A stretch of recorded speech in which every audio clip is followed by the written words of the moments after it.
Hello student, welcome to my channel Sarwan lecturer. आज का ये वीडियो क्लास 10 हिंदी के लिए सबसे ज्यादा इंपॉर्टेंट है। आज के इस वीडियो में मैं आपको बताऊंगा बोर्ड परीक्षा 2023 में जितने भी स्टूडेंट हिंदी का पेपर देने वाले हैं, ठीक है, आज मैं आपको बताऊंगा जीवन परिचय आपको बोर्ड एग्जाम में कैसे लिखना है। ठीक है, लिखने का आप लोगों को सही तरीका बताऊंगा। आपको बोर्ड एग्जाम में जीवन परिचय कैसे लिखना है सही तरीके से।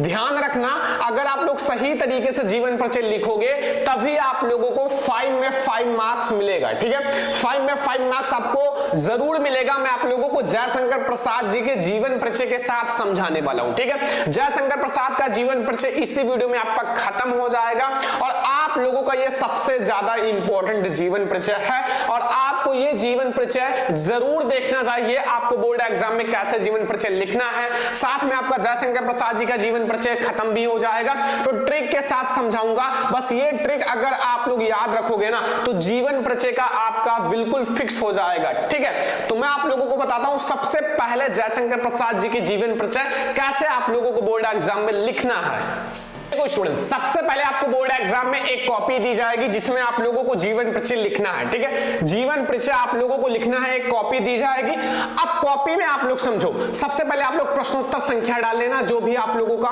प्रश्नोत्तर संख्या है। ठीक है, प्रश्नोत्तर संख्या जो भी है। ठीक है, अब देखो ध्यान से, अब आप लोगों को बोर्ड एग्जाम में सबसे पहले, ठीक है, सबसे पहले आप लोगों को एक संक्षिप्त जीवन परिचय बगल में एक ऐसे कॉलम बनाना और कॉलम बनाने के बाद यहां आप लोग अपना एक संक्षिप्त जीवन परिचय जरूर लिख देना, संक्षिप्त जीवन परिचय। ठीक है, इसी जीवन परिचय से आप लोगों को संक्षिप्त जीवन परिचय मिल जाएगा। ठीक है, संक्षिप्त जीवन परिचय। ठीक है, इसी जीवन परिचय में आपको संक्षिप्त जीवन परिचय मिल जाएगा।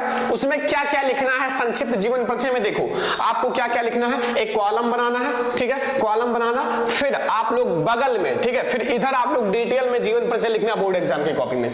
इसमें आप लोगों को लिखना है, आप लोगों को जैसे देखो जन्म, इनका जन्म कब हुआ संक्षिप्त जीवन परिचय में, जैसे जयशंकर प्रसाद जी का जन्म कब हुआ 1889 ईस्वी ना, कहीं कहीं 90 भी लिखा रहता है तो कोई दिक्कत नहीं, 1889। ठीक है, संक्षिप्त जीवन परिचय में जन्म लिख देना, फिर आप लोगों का जन्म स्थान लिख देना, जन्म स्थान, ध्यान से समझना, जन्म स्थान आप लोगों को लिखना है क्या, काशी। ठीक है, काशी जन्म स्थान, और फिर आप लोग लिख देना जैसे उनकी जो मोस्ट इंपॉर्टेंट रचनाएं हैं। ठीक है, या फिर आप लोगों का पिता का नाम लिख देना, पिता का नाम। ठीक है, पिता का नाम लिख देना संक्षिप्त जीवन परिचय में, फिर उनकी जितनी भी महत्वपूर्ण रचनाएं हैं, ठीक है, रचनाएं, और फिर उनका मृत्यु कब हुआ। बस ये इतना पॉइंट आप लोग संक्षिप्त जीवन परिचय में लिखना। पहला आप लोगों को कौन सा लिखना है, पहला आप लोगों को लिखना है इनका जन्म कब हुआ, जन्म स्थान, पिता का नाम और इनकी रचनाएं, और फिर मृत्यु। ये संक्षिप्त जीवन परिचय बगल में आप लोग कॉपी में हेडिंग डाल के लिख देना। ठीक है, फिर आप लोगों को जीवन परिचय लिखना है जैसा मैं आपको बता रहा हूं। देखो जैसे मैं आप लोगों को बता रहा हूं जयशंकर प्रसाद जी का जीवन परिचय। अब जयशंकर प्रसाद जी का जीवन परिचय बोर्ड एग्जाम में कैसे लिखना है, सबसे पहले आप लोग हेडिंग डाल देना। यहां आप लोग जयशंकर प्रसाद जी का जीवन परिचय, बीच में हेडिंग डालना, मान लो दूसरा है जयशंकर प्रसाद जी का जीवन परिचय। ठीक है, तो सबसे पहले आप लोग जीवन परिचय हेडिंग डालने के बाद ब्लैक कलर से अंडरलाइन कर देना। ठीक है, ब्लैक कलर से अंडरलाइन कर देना, फिर आप लोगों को जयशंकर प्रसाद जी का जीवन परिचय लिखना है। देखो ध्यान से समझना, मैं आपको पूरा जयशंकर प्रसाद जी का जीवन परिचय बताऊंगा, साथ में रचनाएं भी बताऊंगा, जितनी भी इनकी इंपॉर्टेंट रचनाएं हैं वो भी मैं आप लोगों को बताऊंगा। ठीक है, तो देखो जयशंकर प्रसाद का जन्म, ठीक है, काशी में सुंगनी साहू, ठीक है, सुंगनी साहू नाम से प्रचलित कर देना। ठीक है, प्रचलित वैश्य परिवार में सन 1889 ईस्वी में हुआ था। मेन पॉइंट इसमें है कि इनका जन्म कब हुआ था। ठीक है, तो इनका जन्म कब हुआ था बच्चों 1889 ईस्वी, कहीं कहीं बच्चों 90 भी लिखा रहता है, तो 1889 ईस्वी जो है इसको अपने बोर्ड एग्जाम की कॉपी में ब्लैक से लिखना। जब आप लोग इसको ब्लैक से लिखोगे तो एग्जामिनर जो है इसी पर हाईलाइट हो जाएगा और हाईलाइटर चीज को ज्यादा देखता है। इसको आप लोग ब्लैक से लिखना बढ़िया से। अगर आपका बिल्कुल कंफ्यूजन क्लियर है कि हमारा जो है बिल्कुल सही है तभी लिखना, अगर आपको बिल्कुल नहीं याद है, सोच सोच रहे हो सकता है गलत हो तो ब्लू से ही लिख देना, जब बिल्कुल सही हो तब हाईलाइट किया जाता है, ठीक है। तो इतना आप लोगों को सबसे पहले लिखना है कि जयशंकर प्रसाद जी का जन्म काशी में सुगनी साहू परिवार में प्रचलित आपका वैश्य परिवार में सन 1889 ईस्वी में हुआ था, ठीक है। ये आप आगे देखो, आप लोग आगे आप लोगों को क्या लिखना है, अभी इनका जीवन परिचय और भी है। अब आप लोगों को आगे लिखना है कि इनके पिता का नाम देवी प्रसाद, ठीक है। इनके पिता का क्या नाम था, देवी प्रसाद था, ठीक है। अब आप लोग इसको भी ब्लैक से लिख देना, इसको भी हाईलाइट कर देना ब्लैक पेन से कि इनके पिता का नाम जो था वो देवी प्रसाद था, ठीक है। एंड इनके परिवार का जो मुख्य व्यवसाय था, व्यापार था, वो तंबाकू का था, ठीक है। इनके जो मतलब परिवार का मुख्य व्यवसाय तंबाकू का था। जैसे हर एक परिवार का अलग अलग व्यवसाय होता है, ठीक है। अब इनके परिवार का जो मुख्य व्यवसाय था वो तंबाकू का था, मतलब तंबाकू का व्यापार करके इनके परिवार का मतलब पूरा खर्चा चलता था। और इनके युवावस्था में इनके जो पिता का स्वर्गवास हो गया, ठीक है। मतलब इनके युवावस्था में इनके पिताजी का स्वर्गवास हो गया, ठीक है। मतलब इनकी युवावस्था जब आई, ठीक है, तो इनके पिता का स्वर्गवास हो गया। उसके 4 वर्ष बाद उनकी माता का भी स्वर्गवास हो गया। अब देखो उन्हीं के 4 वर्ष बाद, ठीक है, मतलब उनके पिता का स्वर्गवास हो गया, उनके 4 वर्ष बाद इनके माता का भी स्वर्गवास हो गया।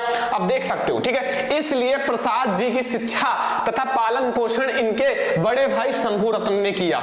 अब देखो इनके पहले पिताजी का स्वर्गवास हो गया, उनके 4 वर्ष के बाद इनके माता का स्वर्गवास हो गया। अब इनको देखने वाला कौन था, उनके बड़े भाई शंभू रत्न जी। तो शंभू रत्न जो थे इनका पालन पोषण किया, ठीक है। बड़े भाई इनके थे शंभू रत्न। देखो बड़ा भाई जो होता है वो पिता समान होता है, ठीक है। अब ये जो थे वो बहुत अच्छे से उनका पालन पोषण करते थे। लेकिन क्या हुआ कि प्रसाद जी ने हिंदी, उर्दू, फारसी, संस्कृत तथा अंग्रेजी का शिक्षा घर पर ही प्राप्त किया। मतलब प्रसाद जी इन सारी शिक्षा को घर पर ही प्राप्त किया। हिंदी, उर्दू, फारसी, संस्कृत, अंग्रेजी, इन सब की शिक्षा घर पर ही प्राप्त किया। देखो अपने स्वाधन से ही प्राप्त किया, ठीक है। क्योंकि इनके परिवार का जो था वो थोड़ा सा हालात गड़बड़ था, क्योंकि इनके माता पिता सभी की मृत्यु हो गई।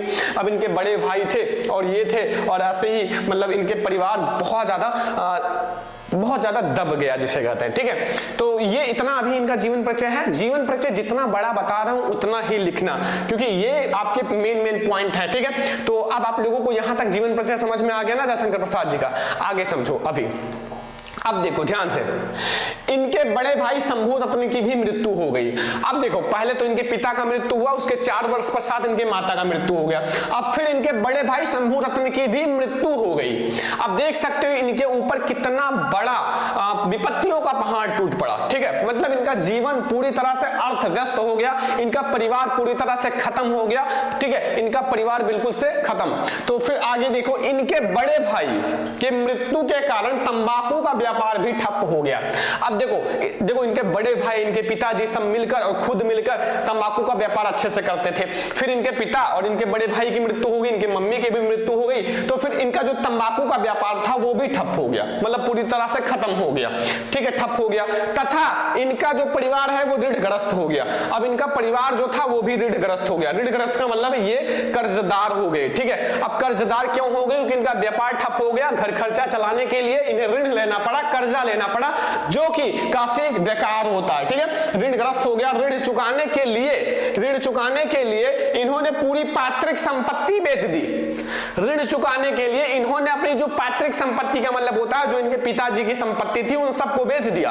और प्रसाद जी को अनेक विपरीत विपत्तियों का या परिस्थितियों का सामना करना पड़ा। प्रसाद जी को बहुत ही विषम परिस्थितियों का सामना करना पड़ा, काफी हार्ड इनके जीवन में समय आए, ठीक है। और प्रसाद जी भी क्षय रोग से ग्रस्त हो गए, क्षय रोग का शिकार हो गए, ठीक है। प्रसाद जी हैं वो भी क्षय रोग के शिकार हो गए, मतलब इनको भी रोग हो गया काफी कम उम्र में, ठीक है। और तथा रंज के द्वारा, जो रंज होता है, रंज के द्वारा इनका शरीर दुर्बल हो गया। अब रंज के द्वारा इनका शरीर जो है वो पूरी तरह से दुर्बल हो गया, शरीर में कोई भी दम नहीं बचा था, ठीक है। अब काशी में सन 1937 को प्रसाद जी का स्वर्गवास हो गया। देखो 1937 को प्रसाद जी का स्वर्गवास हो गया। अब देखो इतना आपको जीवन परिचय लिखना होगा, ठीक है। देखो इनका जो जन्म हुआ था वो कब हुआ था, 1889 में, 37 में मृत्यु हो गई। कुल 48 वर्ष जीवित थे, कुल 48 वर्ष जीवित थे। अब देख सकते हो इतनी कम उम्र में इन्होंने बहुत बड़ी प्रसिद्धि हासिल की है। तो ये सारा आपको इतना बड़ा जीवन परिचय लिखना होगा, देख सकते हो सारा। अभी रचनाएं भी देखेंगे, ठीक है। है, इतना बड़ा जीवन परिचय। सारे बच्चे नोट कर लो, यहां से जीवन परिचय स्टार्ट है, यहां से हेडिंग है जयशंकर प्रसाद जी का और यहां से स्टार्ट है, ठीक है। तो ये है जयशंकर प्रसाद जी का जीवन परिचय। अब देखो रचनाएं, लेकिन अब आपको कोई भी जीवन परिचय लिखना है बच्चों, आपके बोर्ड एग्जाम में मान लो सूरदास जी का जीवन परिचय आ गया, ठीक है, सूरदास जी का जीवन परिचय। तो देखो किसी का भी, देखो आपका किसी का भी आ जाए, तुलसीदास जी, सूरदास जी, किसी का भी आ जाए, महादेवी वर्मा का, तो कैसे लिखना है? देखो पहले आप लोग हेडिंग डाल देना सूरदास, फिर आप लोग हेडिंग डाल देना यहां जीवन परिचय, जीवन परिचय, ठीक है, जीवन परिचय। फिर आप लोग देखो ध्यान से, ठीक है। अब आपको कॉपी बड़ी सी दी जाएगी, तो पहले बगल में आप लोग एक संक्षिप्त जीवन परिचय लिख देना, जो कि इनका जन्म कब हुआ, इनका जैसे पिता का नाम, माता का नाम, जन्म स्थान एंड रचनाएं और इनकी मृत्यु कब हुई। फिर आप यहां से नीचे से शुरुआत करना उनका संक्षिप्त जीवन परिचय, जैसे मैंने ये बताया संक्षिप्त जीवन परिचय, ठीक है। तो संक्षिप्त जीवन परिचय लिखना, जो आपका लॉन्ग जीवन परिचय तो संक्षिप्त आपका इसी में हो जाएगा। देखो इसलिए मैं आपको संक्षिप्त जीवन परिचय लिखने को कहता हूं, क्योंकि कोई कोई एग्जामिनर ऐसा होता है कि आपके संक्षिप्त जीवन परिचय को चेक करता है और 5 में 5 मार्क्स दे देता है, क्योंकि इसमें आपने जन्म स्थान, जन्म, मृत्यु सब सही लिखा है, तो यही चेक कर लेगा संक्षिप्त जीवन परिचय और आपको नंबर मिल जाएगा, ठीक है। तो अब आपको रचनाएं देखो, रचनाएं देखो, काव्य है कामायनी, आंसू और झरना, जयशंकर प्रसाद जी का बता रहा हूं, जो कि इनकी बहुत इंपॉर्टेंट रचनाएं होती हैं। जयशंकर प्रसाद जी का समझ लो, ठीक है। तो इनकी जो काव्य है वो कामायनी है, आंसू है, झरना है, ठीक है। उपन्यास जो है वो तितली है, इरावती है, क्या है? तितली है और इरावती है। कहानी जो है वो इंद्रजाल है, छाया है, आंधी है, क्या है? कहानी जो है वो इंद्रजाल है, कहानी इनका, छाया कहानी है, आंधी इनकी कहानी है। और आपका नाटक है चंद्रगुप्त, अस्कंदगुप्त। चंद्रगुप्त और अस्कंदगुप्त जो है वो इनकी नाटक है, ठीक है, ये इनकी नाटक है, ठीक है। तो ये इनकी वो रचनाएं हैं जो बहुत ज्यादा इंपॉर्टेंट है यार। कामायनी कितनी बार बोर्ड एग्जाम में आया हुआ है, चंद्रगुप्त अस्कंदगुप्त कितनी बार आया हुआ है, तितली कितनी बार आया हुआ है, झरना कितनी बार, आंसू बहुत ही बार ये सारी रचनाएं पूछी गई हैं, इसलिए मैं आपको ये सारी रचनाएं बहुत ज्यादा डिटेल में बताया हूं, ठीक है। तो अगर आपको किसी भी कवि, किसी भी लेखक का जीवन परिचय लिखना हो, आप लोग क्या करना, बोर्ड एग्जाम की कॉपी दी जाएगी, ठीक है, बगल में आप छोटा सा संक्षिप्त जीवन परिचय लिखना, फिर आप लोग यहाँ जीवन परिचय हेडिंग डाल के आप लोग पूरा लिख देना, जन्म, मृत्यु सब कुछ, ठीक है। तो ये होता है बोर्ड एग्जाम में जीवन परिचय लिखने का ट्रिक, और साथ में मैंने आपको जीवन परिचय भी बता दिया जयशंकर प्रसाद जी का। तो यहां से अगर आप ऐसे लिख कर आओगे, आपको 5 में 5 मार्क्स क्लास 10 हिंदी में जरूर मिलेगा। रचनाएं जैसा मैंने बताया है वैसे लिखना। आज के इस वीडियो को लाइक कर देना, शेयर कर देना, चैनल पे ना तो सब्सक्राइब भी कर लेना, और आप लोग जीवन परिचय छोड़कर मत आना जब तक हम हैं हिंदी में, कोई भी दिक्कत नहीं है, मैं आपको सारा सब्जेक्ट क्लास 10 का पढ़ाने वाला हूं, ठीक है। तो चलो हम लोग मिलते हैं किसी और ऐसे नेक्स्ट इंपॉर्टेंट वीडियो में, तब तक के लिए धन्यवाद।